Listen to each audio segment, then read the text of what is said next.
नमस्कार, हम कक्षा 9वीं की छात्र व छात्राएं आपके समक्ष एक नाटक प्रस्तुत करने जा रहे हैं। आशा करते हैं कि आपको यह नाटक पसंद आएगा।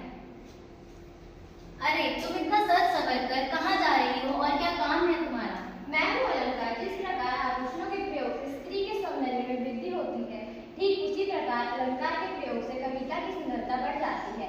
कविता के सौंदर्य में वृद्धि करने वाले तत्वों को ही अलंकार कहते हैं। यहाँ मेरा परिवार भी है, मैं आपको अपने परिवार से मिलवाना चाहती हूँ। मैं हूँ अलंकार। अलंकार के दो भेद होते हैं, शब्द अलंकार, अर्थ अलंकार। कविता में जब शब्दों के विशिष्ट प्रयोग से सौंदर्य उत्पन्न होता है उसे शब्द अलंकार कहते हैं। शब्द अलंकार के तीन भेद होते हैं, यमक अलंकार, अनुप्रास अलंकार और श्लेष अलंकार। चारों चंद्र की जल के गले की जल जल। अरे ये तुम क्या गा रही हो? अरे सुना आपने, गौर किया आपने? यहाँ चावड़ की आवृत्ति बार बार हुई है। अच्छा, जहाँ चावड़ की आवृत्ति बार बार होती है उसे अनुप्रास अलंकार कहते हैं। हाँ, कविता में जहाँ एक या अनेक वर्ण की आवृत्ति होती है वहाँ अनुप्रास अलंकार होता है। रघुपति राघव राजा राम, पतित पावन सीताराम। यहाँ रावण की आवृत्ति बार बार हुई है, यहाँ अनुप्रास अलंकार है। काली घटा का घमंड घटा। अरे यार तुम क्या गा रही हो? और क्या आपने सुना आपने? यहाँ घटा शब्द दो बार आया है और दोनों का अर्थ अलग अलग है। यहाँ एक शब्द एक से अधिक बार आता है अर्थात दोनों का अर्थ अलग अलग हो, वहाँ यमक अलंकार होता है। जैसे कनक कनक तेसो गुनी मादकता अधिक है, अर्थात यहाँ कनक कनक शब्द दो बार आया है और दोनों का अर्थ अलग अलग है। पहले वाले का अर्थ सोना और दूसरे वाले का अर्थ धतूरा। रहीमन पानी राखिए, बिन पानी सब चुन, पानी गए न उभरे, मोती मानुष चुन।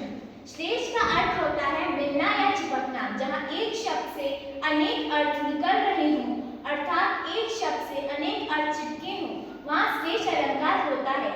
यहाँ पर पानी के तीन अर्थ निकल रहे हैं, सम्मान, चमक और जल।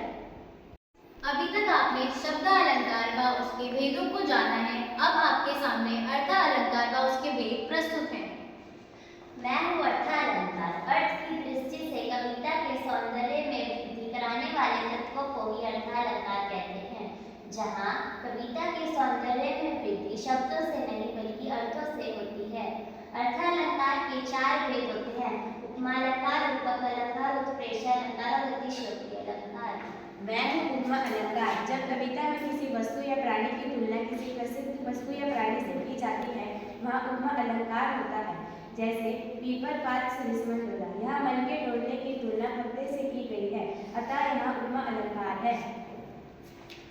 हाँ, मैं भी अर्थ अलंकार का ही भेद हूँ। मैं हूँ रूपक अलंकार, जहाँ रूप, गुण, आकृति, प्रकृति में समानता भाव को पहचानने में मुश्किल होती है, वहाँ पे रूपक अलंकार होता है। जैसे चरण कमल बंदो हरिराही। अरे तुम्हें कविता में कैसे पहचाना जाए? जहाँ योजक चिन्ह का प्रयोग होता है वहाँ पे मैं होता हूँ। मैं हूँ उत्प्रेक्षा अलंकार। जहाँ वस्तु या पदार्थ में कल्पना या संभावना की जाती है वहाँ उत्प्रेक्षा अलंकार होता है।